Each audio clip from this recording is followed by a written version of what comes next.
Break के बाद आपका स्वागत है और हम अब हमारे साथ जुड़ रहे हैं जाने माने expert Pankaj Mathpal, MD Optima Money Manager. Pankaj ji, बहुत बहुत शुक्रिया आपका आज हमारे साथ जुड़ने के लिए। सबसे पहले मैं शुरुआत इसी से करूंगा। अब हम बात कर रहे हैं डाइवर्सिफिकेशन की। मौजूदा वक्त में डाइवर्सिफिकेशन कितना जरूरी है और आपके मुताबिक जो नए निवेशक है उनके लिए सबसे बेस्ट डाइवर्सिफिकेशन का क्या फॉर्मूला है? अनुराग जी नमस्कार। देखिए, डाइवर्सिफिकेशन या हम बात करें एसेट एलोकेशन की, ये बहुत ही इंपॉर्टेंट है क्योंकि हर वक्त पर हर एसेट क्लास एक जैसा परफॉर्म नहीं करता है। कभी इक्विटी परफॉर्म करती है, कभी डेट अच्छे रिटर्न देता है, तो कभी गोल्ड तो अभी बहुत ही ज्यादा पॉपुलर हो गया क्योंकि हम अगर बात करें रिसेंट पास्ट की तो बहुत ही अच्छे रिटर्न्स गोल्ड ने दिए, इक्विटी को भी उसने बीट किया। तो इसके लिए यदि आपके पोर्टफोलियो में इक्विटी, डेट, गोल्ड, सिल्वर इस तरह के सभी एसेट क्लासेस होंगे तो इसका आपको फायदा मिलेगा, इसके कंपैरिजन में कि आप एक ही एसेट क्लास में बहुत ज्यादा निवेश करें। तो इसके लिए अलग अलग स्ट्रेटेजी अपनाई जा सकती हैं आपकी जरूरत के हिसाब से, और आप कितना एक्टिव हैं उस हिसाब से आप डिसाइड कर सकते हैं। बहुत सारी स्ट्रेटेजीज होती हैं, लेकिन कॉमनली एक बात तो तय है कि आपके अपने गोल के हिसाब से, आपके रिस्क एपेटाइट के हिसाब से, इन्वेस्टमेंट होराइजन के हिसाब से कम ये बात तो तय है कि आपके पोर्टफोलियो में इक्विटी, डेट, गोल्ड और सिल्वर इत्यादि, यानी सिल्वर को भी ऐड कर रहा हूं मैं क्योंकि गोल्ड के साथ साथ थोड़ा सिल्वर में एक्सपोजर भी आप लें। और इसमें इसलिए कहा स्पेशली मैंने क्योंकि अब सिल्वर ईटीएफ और सिल्वर म्यूचुअल फंड भी अवेलेबल है। इस तरह से बनाएंगे पोर्टफोलियो तो आपको इसका फायदा मिलेगा। सही बात कही है आपने कि अब गोल्ड और सिल्वर के अंदर भी निवेश करने के मौके उपलब्ध है और गोल्ड ईटीएफ या गोल्ड ईटीएफ से जुड़े हुए म्यूचुअल फंड है, वहां पर निवेश करके आप अपना बैलेंस पोर्टफोलियो बना सकते हैं। क्योंकि हमने देखा है कि पिछले कुछ वक्त के अंदर गोल्ड ईटीएफ में भी अच्छा रिटर्न मिला है, सिल्वर ईटीएफ में भी अच्छा रिटर्न मिला है। तो ये राय है पंकज मठपाल जी की। पंकज जी, आगे बढ़ते हैं और सवाल जवाब का सिलसिला शुरू करते हैं। हम मेरे साथ पहले कॉलर जुड़े हैं अनिल। अनिल, बताइए कहां से आप बोल रहे हैं और क्या है आपका सवाल? एक बार फिर से अपना सवाल दोहराइए।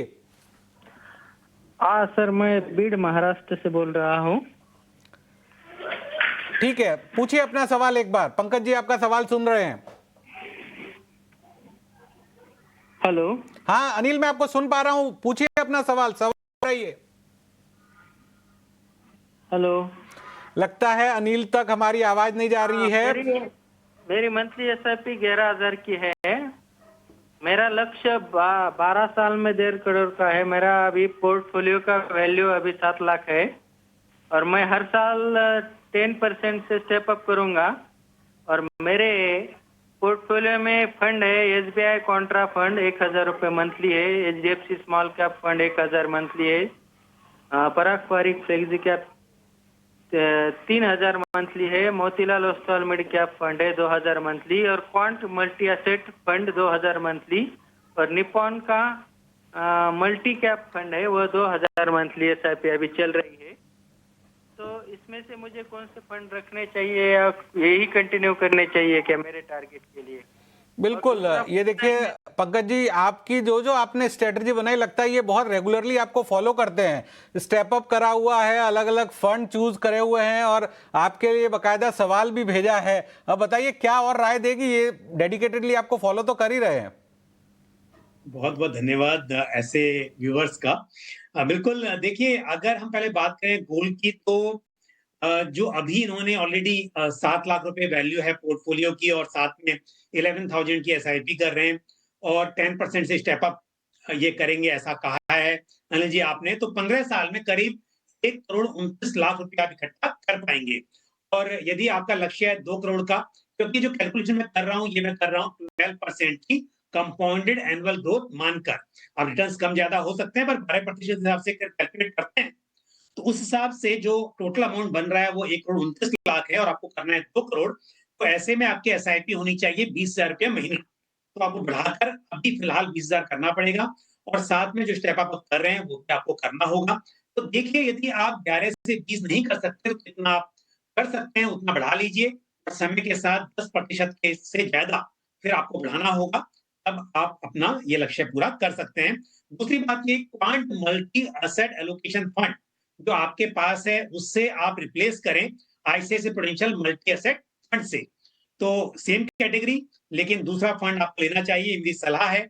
और साथ ही बाकी फंड्स में जो आपके एसआईपी चल रही हैं, उनमें आप जारी रखें, उसमें कोई बदलाव की ज़रूरत नहीं है। अमाउंट बढ़ाना हो तो भी उन्हीं में बढ़ा लें आप, नया फंड आपको ऐड करने की ज़रूरत नहीं है, सिर्फ एक फंड मैंने आपको सेम कैटेगरी में रिप्लेस करने की सलाह दी है। दूसरी बात, आपका साथ सवाल ये भी था कि टैक्स किस हिसाब से लगता है? तो म्यूचुअल फंड्स में जब आप रिडीम करते हैं यूनिट्स को, उस टाइम पर आपको देखना होता है कि कितना उसमें कैपिटल गेन्स हुए हैं, उस पर आपको टैक्स पे करना होता है। और ये डिपेंड करता है कि लॉन्ग टर्म है या शॉर्ट टर्म है। और जिस तरह के फंड्स आपके पास हैं, यदि आप इक्विटी फंड्स में निवेश करते हैं, या ऐसे हाइब्रिड फंड जहां पर इक्विटी एलोकेशन फंड के टोटल एसेट का मिनिमम 65% होता है, वहां पर 1 साल तक निवेशित रहने के बाद जब यूनिट्स को आप सेल करते हैं, तो जो कैपिटल गेन होता है उस पर, जो प्रॉफिट होता है उस पर 12.50% रेट से टैक्स लगता है। और विदिन 1 ईयर यदि आपको रिडीम करना पड़े, वैसे करना नहीं चाहिए शॉर्ट टर्म में इक्विटी से, बट अगर कर दिया आपने तो उस पर 20% के रेट से टैक्स एप्लीकेबल होगा। बिल्कुल, तो टैक्स की क्या स्लैब्स है वो भी पंकज जी ने बता दी। और पंकज जी, अगले दर्शक और हमारे साथ जुड़े हैं, ये अनिल कुमार हैं। इनके द्वारा जो सवाल पूछा गया, अनिल जी क्या आप मुझे सुन पा रहे हैं? अनिल कुमार जी, क्या मेरी आवाज आप तक पहुंच रही है? जी बिल्कुल सर, पहुंच रही है। आपको मेरी आवाज आ रही है? बिल्कुल लाउड एंड क्लियर है आपकी आवाज। कहां से आप बोल रहे हैं और एक बार अपना सवाल फिर से दोहराइए। सर मैं गुड़गांव से बात कर रहा हूँ, हरियाणा से, और अभी सिर्फ स्टार्ट करना चाहता हूँ। कुछ म्यूचुअल फंड्स मैंने सेलेक्ट किए हैं जो आप स्क्रीन पे होंगे, तो जानना चाहता हूँ ये क्या सही चॉइस है मेरी या कुछ चेंज करना है इनमें? बिल्कुल, तो गुड़गांव हरियाणा से हैं, अभी एसआईपी की शुरुआत की है। क्या आप पंकज जी को पिछले कुछ वक्त से सुन रहे हैं? पंकज जी जो एडवाइस दे रहे हैं वो आपने सुनी है अनिल जी? जी, बेस्ड ऑन दैट उसी के ऊपर मैंने ये सिलेक्शन किया है।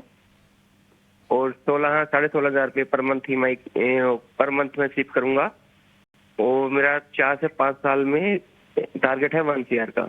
बिल्कुल पंकज जी, देखिए दूसरे हमारे कॉलर है जो कह रहे हैं कि उन्होंने आपकी एडवाइस पे ही निवेश शुरू किया है और फिर आपसे ही चाहते हैं कि उन्होंने जो निवेश किया है वो सही या नहीं है, अब उनको अपना पोर्टफोलियो बनाना है। तो आज तो सारे कॉलर आप ही की प्रशंसा कर रहे हैं।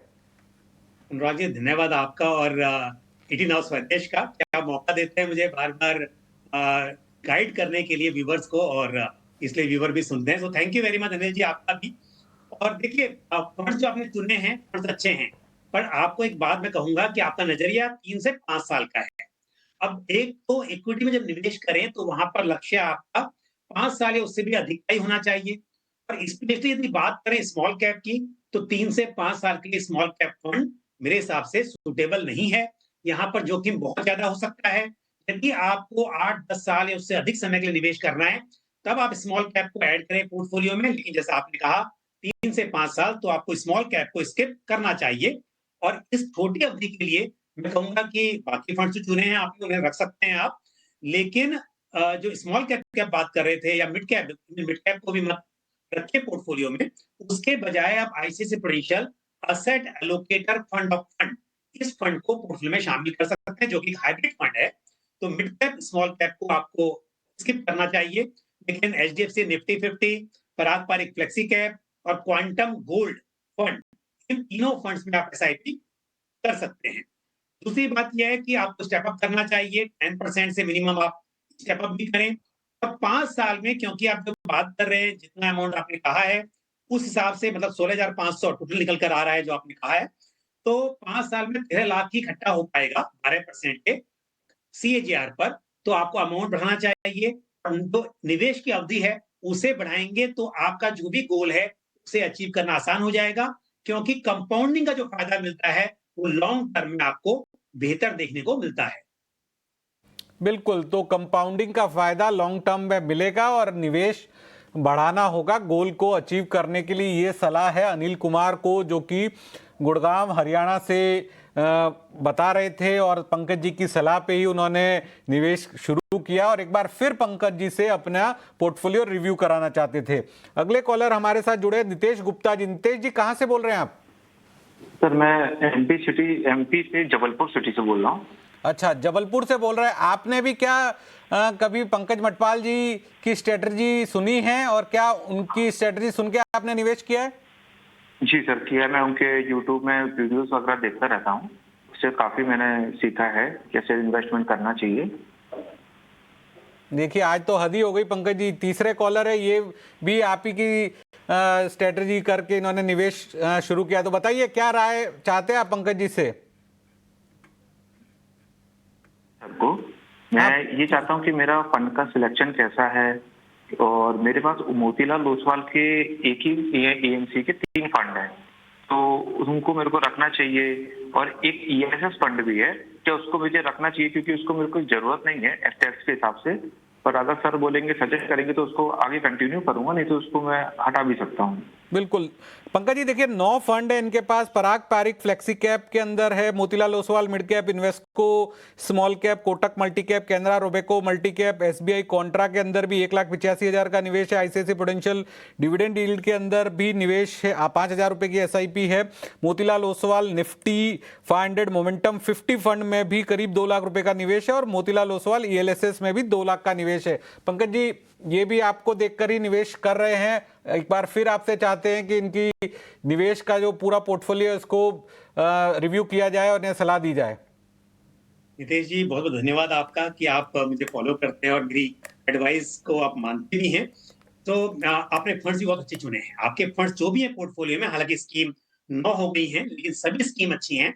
और जो सवाल आपका था कि मोतीलाल ओसवाल की 3 स्कीम है, तो बता दूं आपको कि उसमें से जो momentum Motilal Oswal Nifty 500 momentum 50 fund है, वो तो एक पैसिव फंड है, इंडेक्स फंड है। तो उसका किसी स्टाइल से या फंड मैनेजमेंट की स्ट्रेटेजी से कोई संबंध है नहीं, तो वो एक है। दूसरी बात, Motilal Oswal mid cap fund अपने आप में अच्छा है। तीसरा फंड जो ईएलएसएस है, हालांकि फंड वो भी अच्छा है, अच्छी परफॉर्मेंस रही है, पर जो सवाल आपने भी पूछा कि अब टैक्स सेविंग के हिसाब से उसकी आपको जरूरत नहीं है। मुझे लगता है आप न्यू टैक्स रिजीम में आईटीआर फाइल कर रहे होंगे, उसके बारे में सोच रहे होंगे, तो डेफिनेटली उस फंड से आप निकल सकते हैं, उसमें एसआईपी रोक सकते हैं। बाकी वैसे फंड अच्छा है, बट उसके बजाय आप किसी दूसरे ओपन एंडेड डाइवर्सिफाइड फंड में निवेश कर सकते हैं। नया फंड ऐड करने की भी जरूरत नहीं है आपके पोर्टफोलियो में। बाकी जो फंड्स हैं उसी में टॉप अप कर सकते हैं। Motilal Oswal mid cap fund को टॉप अप कर लें। उसके अलावा आपके पास में कोटक मल्टी कैप फंड है, उसको आप टॉप अप कर सकते हैं। तो एलएसएस में एसआईपी रोकी जा सकती है। बाकी फंड सभी आपके अच्छे हैं। दूसरी बात, मोतीलाल ओसवाल निफ्टी 500 मोमेंटम जो फंड है, देखिए मोमेंटम एक फैक्टर है और मोमेंटम फैक्टर तब काम करता है जब मार्केट में रैली होती है, क्योंकि मोमेंटम, क्वालिटी, लो वोलेटिलिटी, वैल्यू, इस तरह की डिफरेंट डिफरेंट फैक्टर्स होते हैं। तो यदि आप लॉन्ग टर्म के लिए इन्वेस्टेड रहना चाहते हैं तो इसमें रह सकते हैं, लेकिन ये जो समय है ये मोमेंटम के लिए सुटेबल नहीं है, ये भी आपको ध्यान में रखना होगा। बाकी वैसे ये स्ट्रेटेजी भी लॉन्ग टर्म में काम कर सकती है। जब रैली होगी तब ये स्ट्रेटेजी आपको ज्यादा फायदा देगी। दूसरी बात ये है कि जहां तक सवाल है टारगेट का, तो मैं आपको बता दूं कि अगर 15 साल का नजरिया लेके चल रहे हैं तो 17.92 लाख जो ऑलरेडी पोर्टफोलियो की वैल्यू है, 45,000 की आप एसआईपी कर रहे हैं, तो करीब 12% के सीएजीआर पर 3 करोड़ 12 लाख रुपया इकट्ठा हो सकता है। और अगर 10% स्टेप अप करेंगे 15 साल में तो 4 करोड़ 70 लाख इकट्ठा हो सकता है। और साथ में जो आप एडिशनल 50 लाख की बात कर रहे हैं, मैं फंड बताऊंगा उसके लिए क्या करना चाहिए। पर उससे भी अलग से 15 साल में आप करीब 2 करोड़ 74 लाख रुपए इकट्ठा कर पाएंगे, यदि 12% का वहां पर रिटर्न निकल कर आता है। लेकिन 50 लाख के लिए जो अभी करना है, उसके लिए इस वक्त के हिसाब से फंड अलग रहेंगे। मैं 2 फंड आपको सुझाव दे रहा हूं फंड में निवेश करने का। एक होगा ICICI Prudential asset allocator fund of fund, और दूसरा फंड होगा White Oak Capital multi asset fund.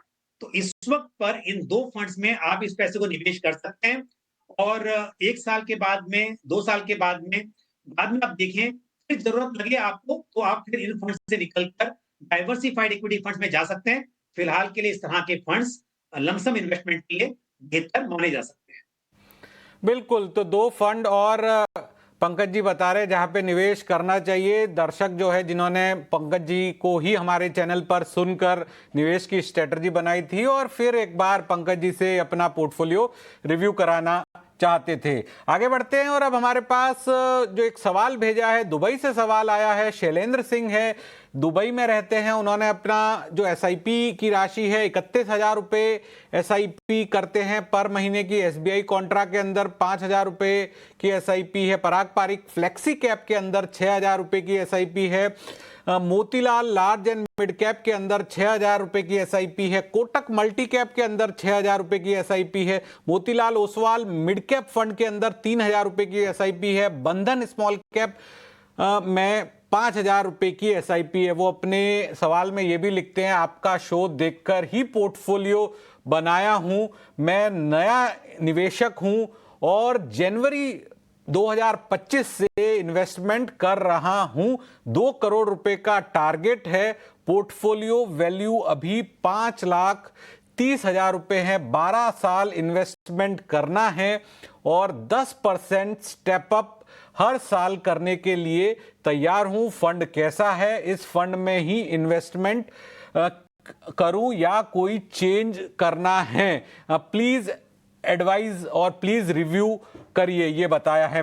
Pankaj ji, ये भी जो दर्शक है दुबई से, हमें इन्होंने यूट्यूब के जरिए सवाल भेजा और ये तो बताया इन्होंने कि शो देखकर ही इन्होंने ये पोर्टफोलियो बनाया, लेकिन अब इनसे ये पूछ नहीं सकते कि आपका ही एडवाइस दी है पंकज जी, आपको ही सुनकर इन्होंने बनाया है, तो आप मान के चलिए कि इन्होंने भी आपको ही सुन के ये पोर्टफोलियो बनाया है। अब इनके लिए क्या एडवाइस होगी?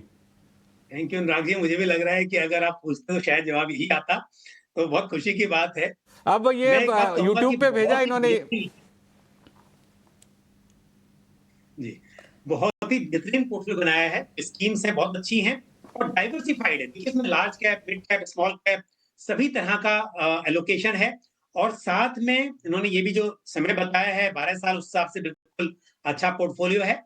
लेकिन 31,000 रुपीज पर मंथ की एसआईपी से हम कैलकुलेट करें तो 12 साल में इनके पास करीब करीब 1,70,00,000 रुपए इकट्ठा हो पाएगा। इनका लक्ष्य है 2 करोड़ का। तो 31,000 की एसआईपी को बढ़ाकर करना होगा 37,000 पर मंथ, 6,000 रुपया महीना आप एसआईपी बढ़ा लें। दुबई में रह रहे हैं तो मुझे उम्मीद है बिल्कुल कर पाएंगे आप। 32 का 37 करना मुश्किल नहीं होगा, ये बढ़ा दें और 10% से स्टेप अप करते रहें तो बिल्कुल आप जो 2 करोड़ का लक्ष्य लेके चल रहे हैं वो पूरा कर पाएंगे, ऐसी उम्मीद मुझे है। फंड सभी अच्छे हैं, कोई बदलाव की जरूरत आपको नहीं है पोर्टफोलियो में। तो पंकज जी मान के चल रहे हैं कि ये निवेशक भी जो जिन्होंने पोर्टफोलियो बनाया है, इन्होंने ये तो कहा है कि जनवरी 2025 से ही ईटीना स्वदेश देखकर ये पोर्टफोलियो बनाया है और पंकज जी मान के चल रहे हैं कि ये जो पोर्टफोलियो बनाया है उनकी सलाह पे ही बनाया है और ये पंकज जी की राय है, क्योंकि दुबई में रह रहे हैं तो थोड़ा बहुत अपना निवेश बढ़ा भी सकते हैं। आखिरी सवाल मेरे पास है श्यामलाल देशमुख का, जो डेंटिस्ट है और एक इन्वेस्ट करना है और कौन से फंड में उनको इन्वेस्ट करना चाहिए? पंकज जी क्या सलाह होगी उनके लिए? इन्होंने ये भी कहा है कि गर्ल चाइल्ड है 1 साल की, तो ये बहुत इंपॉर्टेंट है यहाँ पर। तो मैं कहूंगा कि देखिए आपके पोर्टफोलियो में इक्विटी और डेट दोनों ही होना चाहिए। हम बात कर रहे थे एसेट एलोकेशन की, उस हिसाब से गर्ल चाइल्ड के लिए एक बड़ी अच्छी स्कीम है सुकन्या समृद्धि योजना।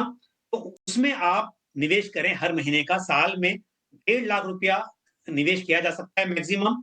तो आप जितना करना चाहते हैं, अमाउंट बताया नहीं है, उसमें से थोड़ा हिस्सा आपको इस स्कीम में करना चाहिए। तो 5,000 महीना करेंगे तो 60,000 रुपया हो जाएगा साल का, और अगर बहुत ज्यादा करना है तो बढ़ा सकते हैं। लेकिन उसके साथ साथ इक्विटी में भी आपको निवेश करना चाहिए, क्योंकि इस वक्त पर हम देखते हैं सुकन्या समृद्धि योजना का जो रिटर्न है वो अच्छा है डेट के हिसाब से, लेकिन लॉन्ग टर्म में इक्विटी हेल्प करेगी वेल्थ क्रिएशन में। और उसके लिए मैं आपको कुछ स्कीम बता रहा हूँ। एक होगी Motilal Oswal large and mid cap fund, दूसरा ICICI Prudential multi cap fund. 2 scheme आपको बताई हैं, 2 स्कीम से आपको लार्ज, मिड, स्मॉल सब कुछ मिल जाएगा। तो 2 स्कीम में एसआईपी करनी है और साथ ही सुकन्या समृद्धि योजना में आपको करनी है रेगुलर इन्वेस्टमेंट्स में करना है मंथली। तो पंकज जी वक्त की कमी है, लेकिन हमने देखा जितने भी आज निवेशक थे जो स्ट्रेटजी चाहते थे, उन्होंने कहीं ना कहीं आपकी जो निवेश से जुड़ी हुई रणनीति थी या जो सलाह थी उसके बाद ही निवेश किया और उसके बाद वो अपना पोर्टफोलियो रिव्यू कराना चाहते थे। आज आप हमारे साथ जुड़े, बहुत बहुत शुक्रिया। ईटी नाउ स्वदेश पर खबरों का सिलसिला जारी है। बाकी खबरों के लिए आप देखते रहिए ईटी नाउ स्वदेश।